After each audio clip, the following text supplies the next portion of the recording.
तो अगर हम अपनी वाणी को नियंत्रण में नहीं रखेंगे तो हमसे बहुत ज्यादा अपराध हो सकते हैं। आपको नहीं पता। क्वेश्चन टाइप कर दो अगर तुम्हारा है। अ, या अनम्यूट करके बोलना चाहो तो बोल सकते हो अभी। मैं आगे का टॉपिक शुरू करने लगा। सो हमें नहीं पता कि हम किसके वैष्णव के प्रति बात कर रहे हैं।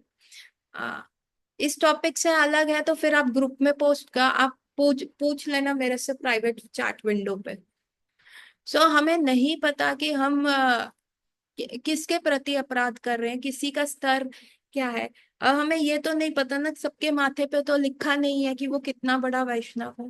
तो ट्राई कीजिए आप किसी को भी क्रिटिसाइज ना करें। ट्राई कीजिए आप किसी के बारे में गॉसिप ना करें। ट्राई कीजिए कि यदि एक सर्कल में कोई बात हुई है और आपको वो विचित्र लग रही है तो वो जाके दोष दर्शन करके दूसरे लोगों को ना बताएं। सिर्फ अपने तक रखें। आपको नहीं समझ आ रही तो आपके पास बलराम जी है ना, एवरीवन हैज एन ऑप्शन। ये मैंने एक लेक्चर में सुना था उर्मिला माता जी के। उर्मिला माता जी कृष्ण बलराम टेम्पल में उस समय वृंदावन में थी। और एक उनका जो गुरु भाई था मैनेजमेंट की बहुत गलतियां कर रहा था, बहुत ज्यादा गलतियां कर रहा था। और उर्मिला माता जी बहुत स्ट्रांगली रिवोल्ट कर रही थी, नहीं करना नहीं करना नहीं करना। और फाइनली जब वो करती रह रही थी तो उससे क्या हुआ, उनकी चांटिंग जो थी वो खराब हो गई। जो चांटिंग कर रही है उसी गॉड ब्रदर का ध्यान आ रहा है कि वो ऐसे कैसे कर सकता है, वो यूं क्यों कर रहा है, उसको ऐसा नहीं करना चाहिए। उस उनके दिमाग में यही सारी चीजें आ रही हैं तो फाइनली वो डिस्टर्ब हो गई। तो वो उन्होंने किसी से अपने गॉड ब्रदर से सलाह ली तो उन्होंने कहा तुम होती कौन हो व्हेन कृष्णा इज अलोइंग। जब कृष्णा जो है उसको कंप्लीट इंडिपेंडेंस दे रहे हैं तो तुम कौन होते हो उसको मना करने के लिए कि भाई तुम ऐसे मत करो। पर प्रभु वो सारा मैनेजमेंट खराब कर रहा है, ये प्रभुपाद का इंस्टीट्यूट है, मैं ये चीज देख नहीं पा रही। कहते कृष्ण बलराम खड़े हैं ना, ये मंदिर किसका है उर्मिला। उन्होंने कहा कृष्ण बलराम का। तो कहते हैं जाओ उसके हेड को बोलो ना जाके, प्रे टू बलराम जी। आप जो भगवान कर सकते हैं क्या आप कर सकते हो? नहीं। यदि व्यक्ति कोई आपको प्रॉब्लम कर रहा है आप जाके भगवान से बात करो ना, प्रभु ये ऐसा हो रहा है, ठाकुर जी ये ऐसा हो रहा है। एंड उर्मिला माता जी अगले दिन मंगला आरती के बाद बलराम जी के सामने खड़े होकर उन्होंने बहुत प्रोफ्यूजली बहुत सीवियरली प्रे किया। ए प्रभु बलराम जी देखिए ऐसा हो रहा है, मैं नहीं देख पा रही, please help me, I can't see, मेरा माला भी खराब हो रहा है। सी जब हम अपना when we try to hide ना, I will tell you one thing, take it in a very open mind, है ना। This is a Gaudiya Vaishnava literature जो हमें बताता है। और हम we are at a very premature level कि हम दसम स्कंद के बारे में बात करें। पर क्योंकि ये अपराध का टॉपिक चला है तो let me make it very very clear. जब दसम स्कंद में कृष्ण ने गोपियों के वस्त्र चुराए थे, है ना, वो कितने साल की गोपियां थी, देवर 6 7 5 to 6 year old गर्ल्स, वो सारी थी। और उनके वस्त्र जो है भगवान उस समय 7 years के थे जब ये आ, गोपियों के वस्त्र, इससे पहले इन्हीं सारी गोपियों ने जो रखा था कात्यायनी देवी व्रत रखा था, भगवान कृष्ण उनके हस्बैंड के रूप में हो। इसके उपरांत जो हुई थी नहीं, फर्स्ट क्या हुआ था, फर्स्ट हुआ था गोवर्धन लीला थी। और भगवान जो है ना जल्दी जल्दी बड़े होते हैं और जल्दी मेच्योर हो जाते हैं इन द सेंस कि जब वो घुटने के चलने का टाइम था वो पैदल चलना शुरू कर दिया था, उन्होंने चलना शुरू कर दिया था। जब उनको गौचरण छोटे छोटे बछड़ों के लेके जाना था तब तक वो बड़ी बड़ी गायों को भी लेके जाने लग गए थे। तो भगवान की जो हमारे छोटे व्यक्ति का होता है बालक अवस्था होती है 0 से 5, पौगंड अवस्था होती है 5 to 10, 10 के बाद 10 to 15 होती है आपका नव यौवन, नहीं, 10 to 15 होती है टीनेज को क्या कहते हैं, हम्म, नव यौवन अवस्था कहते हैं, यूथ कहते हैं, कुछ है मैं भूल गई, है ना। और 15th के बाद एडल्टहुड शुरू हो जाता है। तो भगवान ने जो ये लीलाएं करी थी जो पौगंड की थी, नाबालिग नहीं कहते, नाबालिग नहीं यूज होता, 0 to 5 होता है बालक, 5 to 7 5 to 10 होता है पौगंड, और 10 to 15 होता है नवयौवन, शायद नवयौवन, और उसके बाद आता है 15 के बाद एडल्ट। तो भगवान जब पहले गोवर्धन लीला हुई थी, जो कि उनकी पौगंड के शुरू होते ही हो गई थी, और उसके उपरांत क्या हुआ, सारी गोपियों ने जो है कात्यायनी देवी व्रत रखा, बिकॉज 7 डेज जब उन्होंने कृष्णा के साथ अंडर द गोवर्धन स्पेंड किए, 7 days and night, then they felt like कि oh Krishna should be our husband ना, और उनका राग बढ़ चुका था। तो then they kept Katyayani Devi व्रता, और कात्यायनी देवी व्रता के अगले साल उन्होंने क्या हुआ, वस्त्र हरण लीला हुई। एंड व्हेन गोपीज ने कंप्लीटली सरेंडर कर दिया, तो उस वस्त्र हरण लीला के उसके बाद कृष्णा ने प्रॉमिस किया था, तो उससे अगले साल कार्तिक में रास डांस हुआ। सो ये जो है क्रोनोलॉजिकल ऑर्डर है, ये पूरा क्रोनोलॉजिकल ऑर्डर है कि क्या क्या भगवान की लीला हुई। तो जब वस्त्र हरण लीला हुई थी, तो कृष्ण ने गोपियों के वस्त्र चुरा लिए, और गोपियां कहने लगी कि हमारे वस्त्र दे दो, वस्त्र दे दो। तो उनके बीच में वार्तालाप हो रहा है, तो फाइनली कृष्ण का, तुमने कात्यायनी देवी फास्टिंग क्यों रखी थी? मुझे एज अ हस्बैंड करने आ रहे हो, तो हस्बैंड के सामने तुमको क्या दिक्कत है? तुम आ जाओ, बाहर आओ और वस्त्र ले लो अपने। And Krishna convinced. ये पूरा श्रीमद् भागवतम में बहुत डिटेल टॉपिक है, I won't go in the details, क्योंकि पूरा वो टॉपिक क्लास का विपरीत हो जाएगा।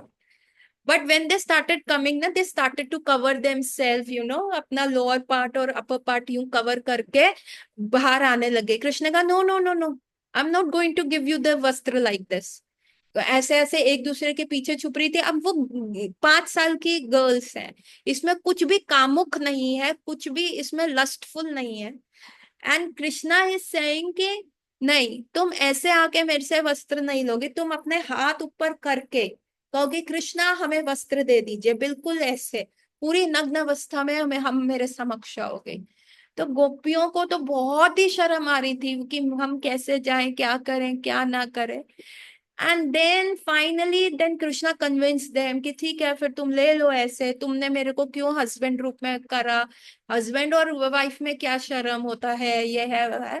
And finally they took there वस्त्र, जो वो अपने अपर पार्ट और lower part of the body को छुपा रहे थे, finally they gave up everything, they gave up everything for Krishna.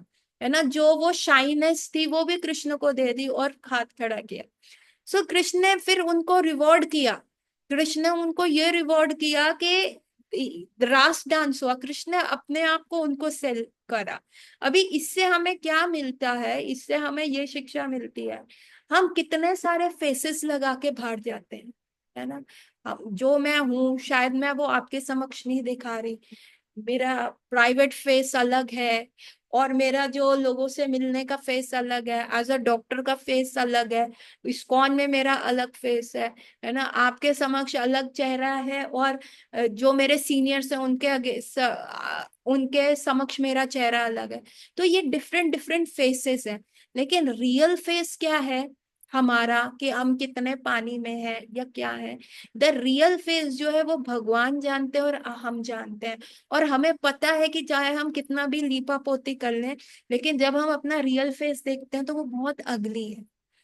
लेकिन अगर हम ये अपना रियल अगली फेस भी भगवान के समक्ष हम्बल होके नहीं बोलेंगे कि भगवान मुझसे नहीं हो रहा, मुझसे ही काम भावना नहीं संभल रही, मुझसे लस्ट नहीं संभल रहा, मुझसे गुस्सा नहीं संभल रहा, मेरे से दोष दृष्टि, या आप पता क्या करते हैं, पहले तो वो अपना प्रॉब्लम को एक्सेप्ट करो। यदि वो एक्सेप्टेंस नहीं आ रहा, तो पता है हम क्या करते हैं, हम उसे कवर अप करते हैं। उसने मेरे को ऐसे बोला इसलिए मेरे से हुआ, मैंने तो ऐसा कुछ नहीं बोला था ना, वो ऐसा बोला, उसने ये बात फैलाई, उसने ऐसा कहा, उसने वैसा कहा। हम क्या करते हैं, दूसरे के ऊपर डालते हैं, और यही सबसे बड़ी गलती होती है। कृष्ण के साथ चीटिंग, कृष्ण के साथ कैसे चीटिंग करोगे? कृष्ण आपके हृदय में बैठे हैं, हृदय में एज अ परमात्मा रूप में बैठे हुए हैं। आप जितने आपके थॉट प्रोसेस है पूरा स्कैन करके परमात्मा सुनते हैं। आप उनके समक्ष जाके कैसे चीट कर सकते हो? आप उनके समक्ष जाके चीट ही नहीं कर सकते। तो आप जो है भगवान के समक्ष जाके बिल्कुल जिसको कहते हैं निर्लज होके वस्त्रहीन होके बोलो। मतलब वस्त्रहीन ये नहीं है कि भगवान के सामने नंगे चले जाओ, भगवान वस्त्रहीन मतलब अपना हृदय खोल के बोलो, अपनी आत्मा को समक्ष रख के बोलो कि भगवान मुझसे ये चीज नहीं हो रही, प्लीज हेल्प मी, मैं ये गलती कर रहा हूँ और मेरे में बल नहीं है माया से लड़ने का, मेरे में ये गलती है, मेरी जबान कंट्रोल में नहीं रहती, मेरे मुंह से गाली निकल जाती है, मैं अपनी लस्ट को कंट्रोल नहीं कर पा रहा, मैं अपनी दोष दृष्टि को कंट्रोल नहीं कर पा रहा, कृपया मेरी मदद कीजिए। और उस समय कोई भी एक्सक्यूजेस मत दीजिए। यदि आप एक्सक्यूजेस देते मैंने ये इसीलिए किया क्योंकि ये परिस्थिति थी, मैंने ये इसलिए किया, अरे आप सबको पता है उस परिस्थिति के उपरांत भी आप वो कार्य कर सकते थे, लेकिन जब तक आप एक्सक्यूजेस देते रहेंगे तो क्या होगा, वो आपका माइंड आपका इंटेलिजेंस उसको एक्सेप्ट कर लेगा। आप हमेशा ही अपने आप को बेनिफिट ऑफ डाउट देते रहेंगे तो आप कभी भी आगे प्रगति नहीं कर पाएंगे। Getting my point? Please type yes and no. So भगवान के समक्ष जितना हम ऑनेस्ट होके प्रे करते हैं ना, आप यकीन मानेंगे कि भगवान हमारी उसी लेवल पे हेल्प करते हैं। भगवान के समय अगर आप डिफरेंट डिफरेंट फेसेस लगा के जाओगे ना तो बहुत दिक्कत हो जाएगी। आपके मन में लस्ट है, आपके मन में गुस्सा आ रहा है, आपके मन में डिप्रेसिव थॉट्स आ रहे हैं, आपके मन में सुसाइडल थॉट्स आ रहे हैं, प्रे टू कृष्णा, प्रे। और यही जो है भक्ति, यही तो रिलेशन है, यही तो रिलेशनशिप होता है। अगर आप विग्रह को मूर्ति समझोगे तो पत्थर से बात नहीं करी जाती, लेकिन यदि आप विग्रह को विग्रह नहीं मूर्ति नहीं तुम साक्षात ब्रजेंद्र नंदन वो समझोगे तो आपका ऐसे ही रिलेशनशिप जो है डेवलप होगा भगवान से। सो हमें जो है अपने अपराधों के लिए जो हमसे हो रहे हैं हमें प्रे करना चाहिए, भगवान कृपया करके करें हम पे। चैतन्य महाप्रभु जो थे वो कौन थे? वो औदर्य मूर्ति थे, औदर्य अवतार थे। औदर्य अवतार मतलब the highest level of kindness anyone can give. मतलब ऐसा टीचर जो आपके हैंडराइटिंग गंदी हैंडराइटिंग पे नंबर नहीं काट रहा है ना, आपका आंसर गलत है फिर भी आपको स्टेप्स के नंबर दे रहा है, आपने क्वेश्चन पेपर में आंसर नहीं आया आपने क्वेश्चन भी टीक दिया उसके भी नंबर दे रहा है, आपने फालतू का ड्राइंग भी बना दिया उसके भी नंबर दे रहा है, इतना lenient teacher. That is order है जो बस नंबर देने की है कि तुम बस पेपर लिखो और अपना नाम और रोल नंबर भी लिख दिया उस पे भी तो आपको नंबर दे रहा है। इतना लीनियंट टीचर आपको कहाँ मिलेगा? वो थे चैतन्य महाप्रभु। और वो चैतन्य महाप्रभु जो है औदर्य मूर्ति है, और मायापुर को औदर्य धाम कहा जाता है, वहां पे कोई अपराध नहीं लगता एक्सेप्ट वन, एक्सेप्ट वन जो है वैष्णव अपराध। आप अपने देखिए, और ये वैष्णव अपराध आप तभी कर सकते हैं जब आप लोगों के बीच में रहते हो, है ना? तो पीपल विल टेल यू देखो प्रभु you are doing this wrong, देखिए माता जी you are doing this wrong, आपको ऐसे नहीं करना। Getting my point? So start आपको, माता जी फिर वैष्णव अपराध तो वैष्णव के प्रति लगेगा ना, अभी तो हमारे सराउंडिंग में सब मेरे जैसे ही है, आपको नहीं पता वो व्यक्ति कितना बड़ा वैष्णव है, उस व्यक्ति को ही नहीं पता वो कितना बड़ा वैष्णव है।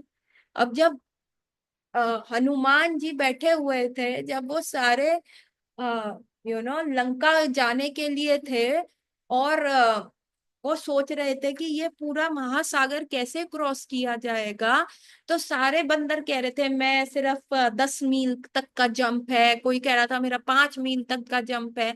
अंगद ने कहा कि मैं लंका एक जंप में जा तो सकता हूँ लेकिन मैं फिर वापस नहीं आ पाऊंगा। जामवंत ने कहा अब मैं बुढ़ा हो गया हूँ, जवानी में तो मैं पूरी पृथ्वी का एक चक्कर बड़े आराम से काट लेता था। और तब हनुमान जी वहां बैठ के सोच रहे हैं अरे मेरे को तो कुछ आता ही नहीं, ये देखो कितने अच्छे हैं, मैं कैसे राम जी की हेल्प करूं, मैं तो। तब जामवंत ने जाके बताया अरे हनुमान जी आप भूल गए हो, आप तो छलांग लगा के सूर्य को निगलने, फल समझ के आम समझ के सूर्य को निगलने चले गए थे, आप में तो बहुत पावर है आप जा सकते हो। और जब उन्होंने रिमाइंड कराया तो हनुमान जी को पता चला। तो एक शुद्ध वैष्णव को भी नहीं पता होता कि वो कितना बड़ा वैष्णव है, और आप उसके प्रति अपराध कर दोगे तो क्या होगा? सी एवरी एवरी सिनर, हर एक जो व्यक्ति बुरा कार्य करता है उसका फ्यूचर होता है, मतलब वो सुधर सकता है और वो संत बन सकता है। और हर एक संत का अतीत होता है, पास्ट होता है। Every sinner has a future and every saint has a past. अगर आप वो पास्ट लेके उसके बारे में कुछ भी बोल देते हो, जैसे जब मैंने दीक्षा ली थी अ, परम पूज्य जयपताका स्वामी महाराज से, तो मेरी बहन को पता चला, उसने मेरे से छूटते ही पूछा इंडियन गुरु है फॉरेन गुरु है। मैंने कहा नहीं, मेरे गुरु महाराज अमेरिका में बैठे हैं, फॉरेन बॉडी में। तो उसने कहा यार इंडियन गुरु से कम ले लेती ना, ऐसे मेरी बहन ने कहा। अभी क्योंकि उसको सारी चीजें नहीं पता थी तो उनने बोली। फिर मेरे पास मेरे गुरु महाराज की बुक है, मिलवाक्यू टू मायापुर करके, ऐसा बुक है। और वो मैंने दिखाई, मेरी बहन ने उसको पढ़ा नहीं, सिर्फ उसका पिक्टोरल जो पिक्चर्स दी हुई थी, वो पिक्टोरल डिस्क्रिप्शन देखा। और जैसे ही वो पन्ने पे पन्ना पलटती रही, उसने कुछ नहीं पढ़ा, बस वो पिक्चर्स देखी और पिक्चर्स के नीचे रखा। और उसने पूरा 1 घंटा लगा के वो बुक्स का पिक्चर्स और वो नीचे देखा, उसमें बहुत सारी पिक्चर्स थी। उसके उपरांत उन्होंने कहा इन्होंने एक क्षण भी अपने लिए नहीं रखा, इन्होंने एवरीथिंग कृष्णा को दे दिया, बर्न्ड हिज बॉडी, जैसे यज्ञ कुंड है ये। मेरी बहन ने छूटते ही ये बोला, जो मेरे को अभी 1 महीना पहले ऐसा बोल रही थी, और वो किताब करने के बाद उसने मेरे को ये बोला। सो आप देखिए कि एवरी सेंट का एक पास्ट होता है। और यदि हम किसी भी गुरु में ये दोष, अरे ये तो पहले जमाने में हिप्पी थे, ये तो ड्रग्स लेते थे, ये एलएसडी लेते थे, अगर हमने ये कर दिया, कृष्णा विल मेक श्योर। अरे उन्होंने अपने आयु, अपना यूथ, आज आपको कोई बोल दे अपनी जवानी दे दो, शादी मत करो, कितने लोग यहाँ पे हाँ बोल देंगे। मेरे ख्याल से मेरे ग्रुप में से तो कोई नहीं कहेगा कि नहीं नहीं माता जी मैंने विवाह नहीं करना, सबने यहाँ पे विवाह करना। उन लोगों ने अपना यूथ दिया, है ना, उन्होंने अपना यूथ दिया, वो भी इंजॉय कर सकते थे। अमेरिका, अमेरिकन ड्रीम्स होता है लोगों का, अमेरिका जैसी कंट्री में लोग जाने का ख्वाब देखते हैं, है ना। जब मैं छोटी थी तो बहुत प्रचलन था American dream, America, America is the big daddy, ऐसे ऐसे करके बहुत सारी चीजें चलती थी। तो लोग वो वाला देश छोड़ के कहाँ, इंडिया जो उस समय, हम देखो भौतिक स्तर से अमेरिका से पीछे थे, उस समय तो बहुत ही ज्यादा पीछे थे। और असहनीय गर्मी उन्होंने सही, जो एसी में रहने वाले ठंडे प्रदेश के लोग, जिनके घर में वॉशिंग मशीन, डिश वॉशर, बर्तन मांजने वाली मशीन, खाना बनाने वाली मशीन, रोबोट तक की बातें हो रही थी, वो यहाँ आके खुद, आप यकीन नहीं मानेंगे, जमुना माता जी और गुरुदास प्रभु जी को जो मिला था, राधा दामोदर, जहाँ आप लोग देखेंगे ना प्रभुपाद का रूम है, वहीं ऊपर भी एक रूम था जो एज अ जमुना माता जी बीइंग लेडी उनको दिया जाता था।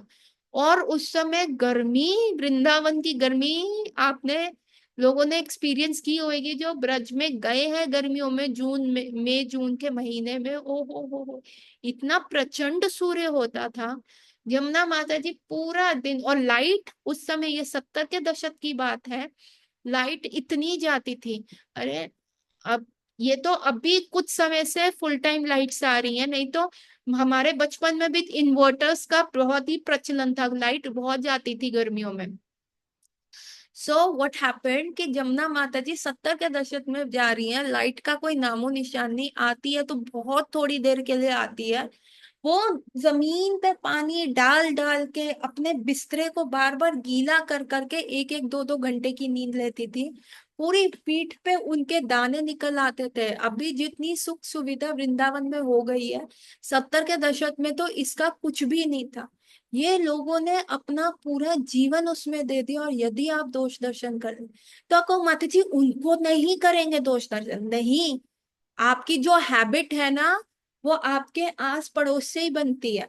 यदि आप अपने सारे सह, अपने जितने भी सह गुरु भाई और गुरु बहनों का इंस्टाग्राम चेक करके उनको स्टॉप करके उनमें दोष दर्शन कर रहे हो, कुछ भी उनको बोल रहे हो, या उनकी बात किसी और को जाके बोल रहे हो, तो कल को यही छोटी छोटी चीज बढ़ते बढ़ते बढ़ते आपकी जो दृष्टि है आपके गुरुओं में भी दोष कर देगी। और फिर तो भक्ति में पतन होना 100% निश्चित है। Getting my point. तो ये कार्य मत कीजिए। सबसे ज्यादा मेरे हस्बैंड कहते हैं ये बिना हड्डी की जीभ है, इसको नियंत्रण में करना बहुत जरूरी है, क्योंकि ये तो बिना हड्डी की जीभ है, इसको कहीं भी किधर भी चला लो चल जाएगी। कहते हैं जीभ होती तो सबके पास है, जीभ होती तो सबके पास है, लेकिन सिर्फ समझदार इसको संभाल के रखता है ना। एक बार जो हो रहा था, चाकू छुरी और मशाटे वाला बड़ा वाले चाकू में ना बहस हो रही थी कि कौन सबसे ज्यादा तेज है, और वहां साइड में जीप बैठ के मुस्कुरा रही थी कि ये सोच रहे हैं ये तेज है ना। शब्द जो होते हैं वो बहुत खराब करता है। चाकू का घाव, छुरी का घाव, तलवार का घाव कुछ समय में भर जाएगा, लेकिन शब्दों का जो घाव होता है वो बहुत लॉन्ग टर्म रहता है। तो कृपया करके इस चीज का ध्यान रखिएगा। Getting my point.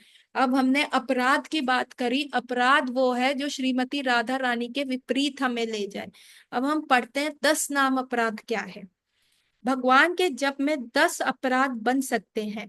पहला अपराध है भगवान नाम की पवित्र पवित्र कीर्तन को विश्वव्यापी बनाने वाले महाभागवतों की निंदा करना। देखिए सबसे पहला ही अपराध क्या है कि जो हमने सन्यासी जिन्होंने अपना पूरा जीवन हरि नाम में लगा दिया है, उनकी किसी भी प्रकार से निंदा करना, दोष दृष्टि करना। कृष्ण नाम का विश्व भर में प्रचार करने वाले श्री कृष्ण का अतिश्रेय प्रेम पात्र हैं, क्योंकि कृष्ण नाम श्री कृष्ण से अभिन्न है। मतलब जो भगवान कृष्ण का नाम, हरि नाम जो है बजाते, दूर दूर तक देते हैं। कल की क्लास में भी हमने गोपी गीत में भी ये डिस्कस किया था कि किस प्रकार से भूरी जात जना का वर्णन है कि ये जो संत होते हैं इनका हम पे ऋण होता है, क्योंकि ये अपना जीवन की तपस्या जो है करते हैं और एक एक व्यक्ति को होम सप्लाई करते, गृहस्थाश्रम में जा जाके हरि नाम देते हैं। तो ये संत जो हैं ये बहुत उच्च कोटि के हैं, और अगर हमने इनके प्रति अपराध किया, क्योंकि ये जनरली कृष्ण नाम दे रहे हैं, तो कृष्ण और कृष्ण के नाम में क्या अंतर है? कोई अंतर नहीं है। भगवान नाम और नामी में, कृष्ण और कृष्ण के नाम में कोई अंतर नहीं है। तो ये कृष्ण नाम दे रहे हैं, तो इनफैक्ट ये कृष्णा ही सबको बांट रहे हैं। और वंस यू गेट कृष्णा, तो आपका जीवन तो सफल हो गया ना। ये तो वही वाली बात हो गई कि एक गांव में क्या था, एक राजा था, उसको लगा कि चलो आज मैं अपने जरा प्रजा का देख के आता हूँ कि मेरी प्रजा में क्या क्या हो रहा है, कैसे कैसे हो रहा है, मैं जाके देख के आता हूँ। तो वो राजा गया प्रजा में और उसने गांव वालों को कहा कि आप मेरे से जो मांगना चाहते हैं मांग लीजिए, मैं आप सबकी इच्छाएं पूर्ण करूंगा। है ना, लोक बैठक थी, तो लोकसभा थी टाइप से ऐसे।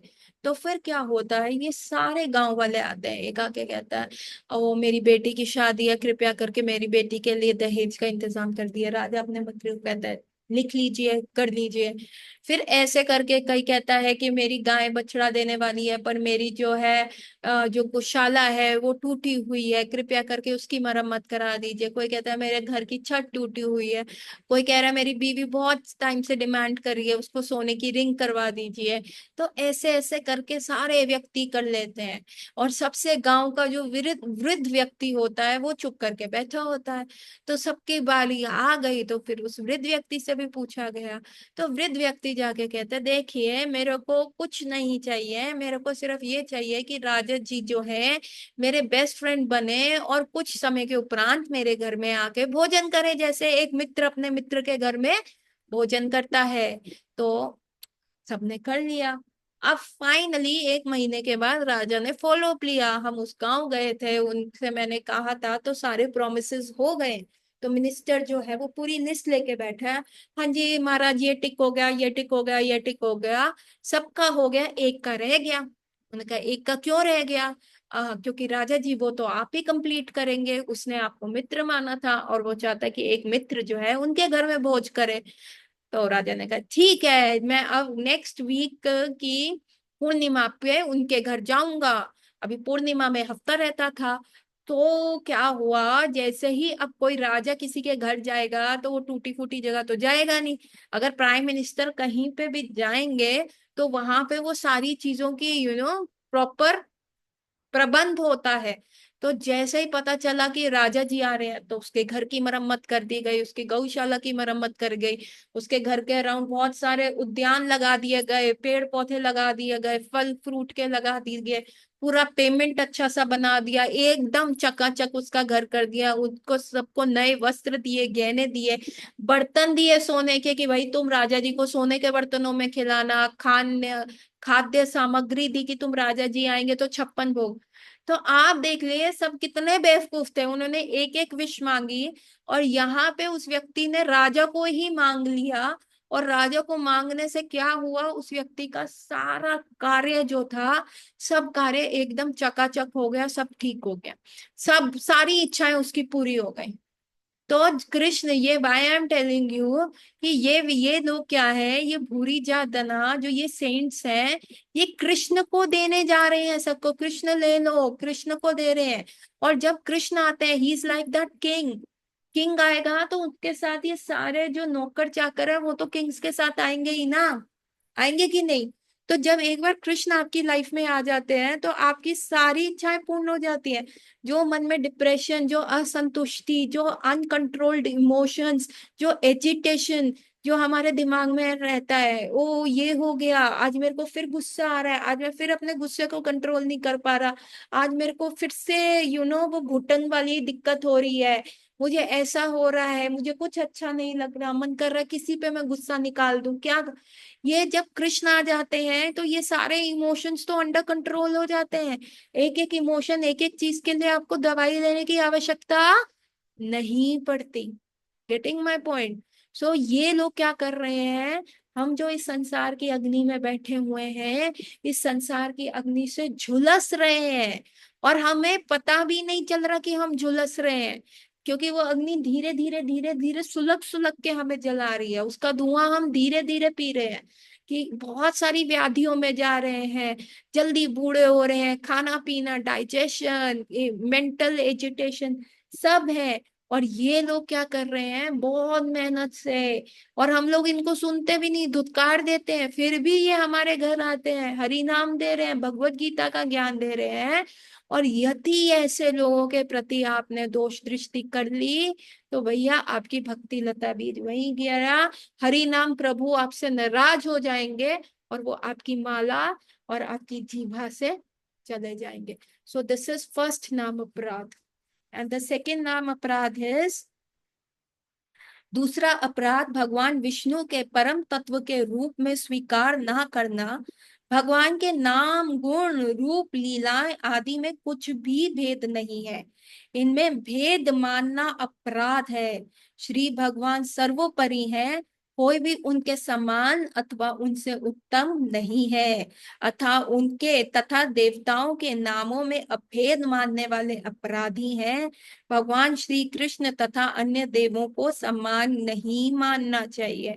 तो यहाँ क्या कह रहे हैं, शिव आदि जितने भी देवगण हैं, जितने भी देवी देवता हैं, उनको भगवान कृष्ण के इक्वल मानना भी अपराध है ना। बहुत सारे लोग कहते हैं अरे सारे पाथ एक है, सारे रास्ते एक ही तरफ ले जाएंगे।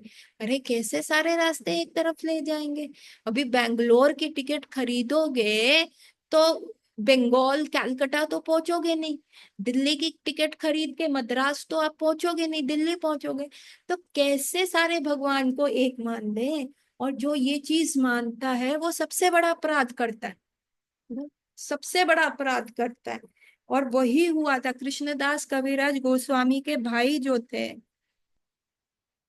जो उनके ब्रदर थे, उनके वो नित्यानंद प्रभु को नहीं मानते, वो चैतन्य महाप्रभु को मानते थे।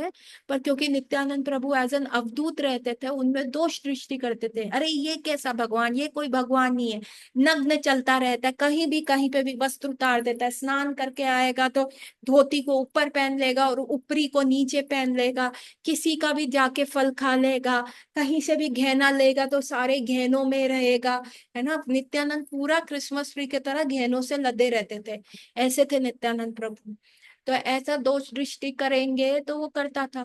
तो फिर क्या हुआ, नित्यानंद प्रभु के अपराध करने की वजह से जो उनका यज्ञ अनुष्ठान वो कर रहे थे वो खराब हो गया।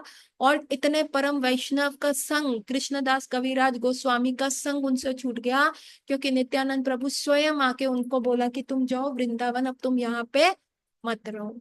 है ना, सारी देवी देवताओं को सी आपको ये कृष्णा ने भगवत गीता में ये लिखा है, सूर्य मेरे डर से उदित होता है। ठीक है, रात्रि का जो साइकिल है वो मेरे डर से होता है। मृत्यु भी जो इस संसार में लोगों को मृत्यु के घाट जा रही है, जो साइकिल चल रहा है नेचुरल साइकिल, वो मेरे डर से होता है। अभी काहे कि भगवान ना हो गए, हिटलर हो गए, सबको डरा के रखा है। नहीं नहीं, ये वो वाला डर नहीं है, ये प्रेम का डर है। भगवान मेरे से रूठ ना जाए, आपका लवर होता है, अरे मेरे लवर को ये नहीं पसंद है मैं ब्लू कलर का टी शर्ट पहनूं, तो मैं ये ब्लू कलर आज से पहनूंगा ही नहीं। क्यों, मेरे लवर को नहीं पसंद। तो वो डर क्या होता है कि हाय मेरा लवर रूठ ना जाए। हाय, हम क्यों प्याज लहसुन छोड़ते हैं, क्यों हम ये धूम्रपान या नॉन वेज या ये सारी चीजें क्यों छोड़ते हैं, कृष्ण की प्रसन्नता के लिए। क्यों माला जप करें, कृष्ण की प्रसन्नता। ये ब्रज भाव है, ये ब्रज भाव है। राधा रानी क्यों ब्लू साड़ी पहन रही है, कृष्ण का स्मरण होता है।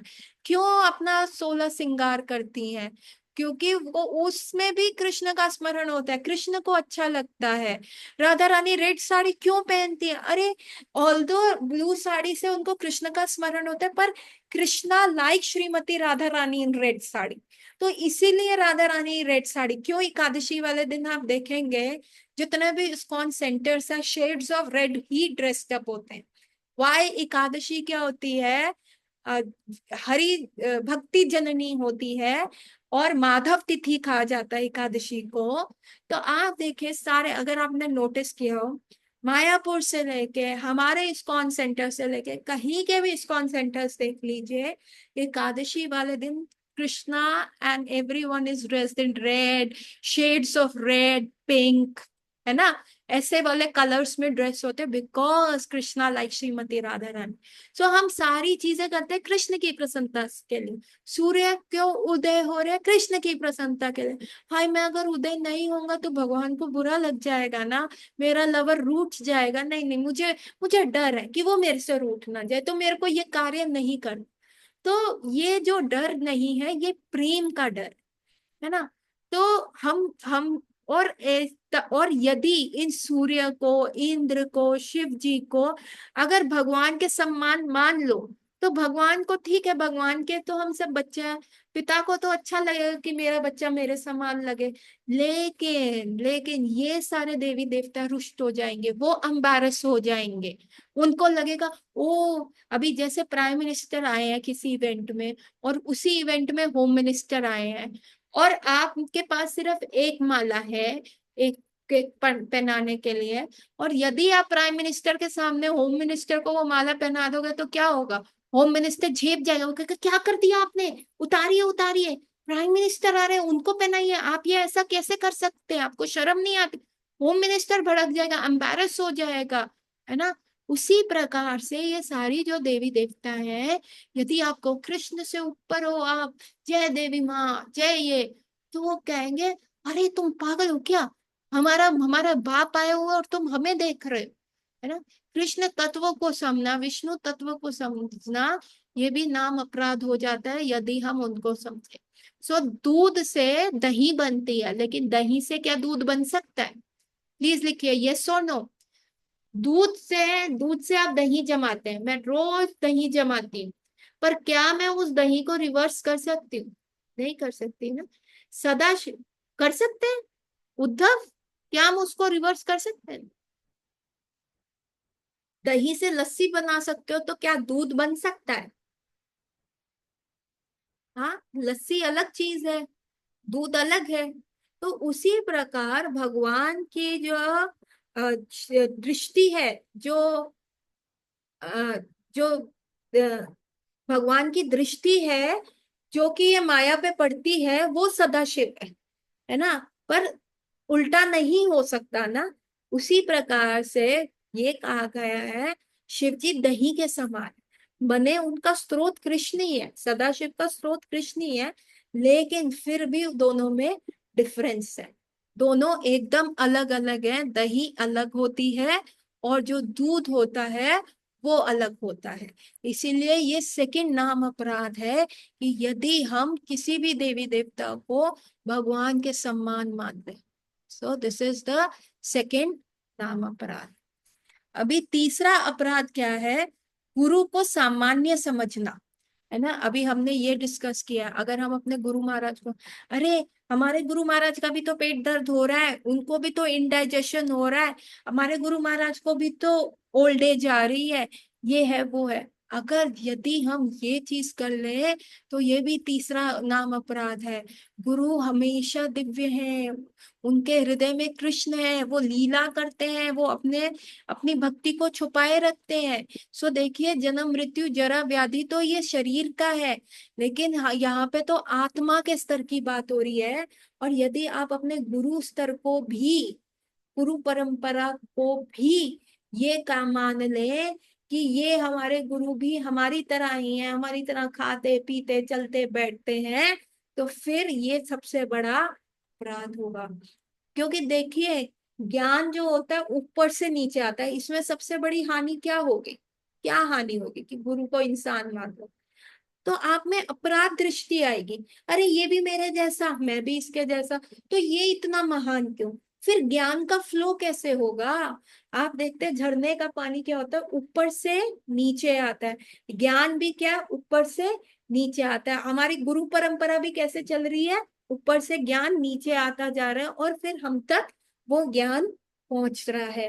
परंपरा भी इस प्रकार से चलती है।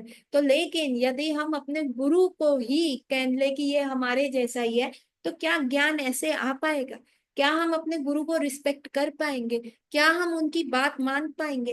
क्या हम उनको जो प्रोमिसेस देते हैं अग्नि की समक्ष खड़े होके दीक्षा में, क्या हम वो कर पाएंगे? नहीं।